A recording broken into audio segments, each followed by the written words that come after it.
Hi guys, this is Melanie. It's week 5 discussions. I'm going to start with the Bauman chapter 7 on promoting the show. I really like this chapter, even though it was really short and sweet. I got a lot out of it. I love the idea of cameos appearing in the show. I think that's something easy to do, and my principal, I think, would love to do it because he likes to be very involved with whatever we're doing on campus, and I think our students would like it too. So that's a great idea. I'm going to try to use in the future. Second takeaway from that chapter was about social media pages. I did create a social media page for my drama club. I just feel like there's not a lot for me to post. I post when we're having auditions, and then whatever the play is going to be, and I announce it, and then I post the cast, and then I post when we get closer to the show, but about appearances and shows. But I need to think of other things that I can post on there just to keep it active. My other takeaway was about a teaser performance to have during the day at school. I really like this idea as well. However, my school population, they're very rowdy and they don't have any etiquette at all as far as listening to speakers or theater etiquette, to say the least. So I think I could do that, but I would probably just invite specific classes, like maybe the English classes, and have that way I can make sure like the teachers are going over expectations with them beforehand. But I do love that idea, and I hope that I can do that sometime in the future. The next chapter I'm going to talk about is chapter 5 from the Catron book, which was about character and learning about characters. These 3 chapters that we read this week, I learned so much from.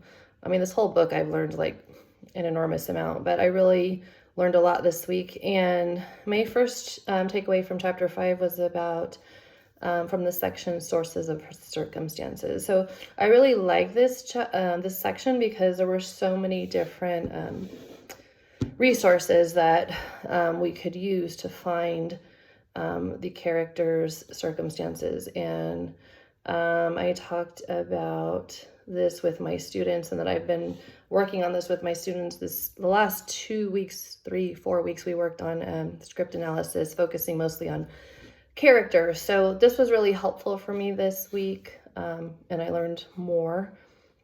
So I appreciated that. And then being able to apply it to my class and what I'm doing right now in class was awesome. My second takeaway was from about character functions. About the different types of characters. I didn't know there were so many types of characters. The one that I really thought was important was the section on the utilitarian character, and how, especially in middle school, I need to make sure that I give attention to those students playing those roles.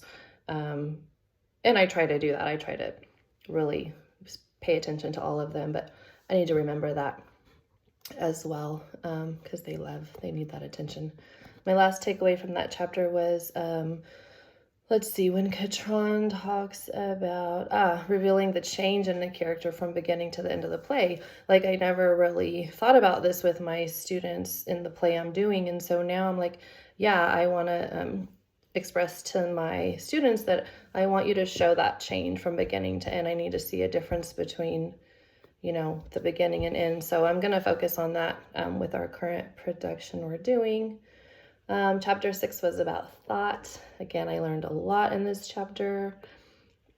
My first takeaway is from, I have a quote. It says, "Your selection of a play to direct will often be based on the relationship of the play's thought to your own beliefs.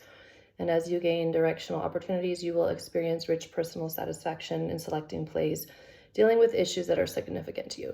So this is something I was like, oh yeah, that's definitely what I do. And this is only my second year doing a play, but it took me so long to find a play this year and also last year. I read like so many scripts, and I really didn't like most of what I read. And so I feel like for me, a big part of it is, okay, I have this many actors, and I have this many females and males, and I have this much time, and I have this much space, and I have this much budget. And so a lot of that is what I do take into consideration first. But then if all those things are met and then I read a script and I'm like, oh, no, I don't like this, then it's out. Like, even though it fits, if I don't connect with it, I don't choose it. So that's, I think, part of the problem I'm having with why it's so difficult to select scripts, because of that. So my second takeaway was on the subject of, on the concept of subject and theme and the differences between those. And it really was clear and made a lot of sense to me. So I think I get that. And I think it's, I like how he said, that we have to know what the subject is and the theme is. Like, we need to know that as the director before we start. My last takeaway from that chapter was on researching external evidence of the playwright. And this was really cool because I never thought about this either, but studying the playwrights' times, their influences, comments they've made about their play, comments other people have made about their play, and then critical works. And so I found it interesting because I never realized that we do have a lot of resources in terms of where our playwright's coming from. So that was interesting. And okay, that was it for that chapter. Chapter 7 is on diction. Again, I learned so much from this chapter. The first takeaway I had was repetition. So when I was reading this section on repetition, it made me think of, when we are analyzing poetry and how if there's repetition in poetry, there's a reason for that, and there's specific importance placed on the words that are repeated. And so I thought about that in relation to this and how I think it's the same thing. I think that if a playwright is repeating words or phrases, that's because they're very important, and we need to analyze why that is. And then we need to ask, our actors, why do you think these words are being repeated? And I think that was like a big takeaway for me there. I also talked about silence. And this is really difficult right now with my middle schoolers because they don't want to be silent. They don't want to pause.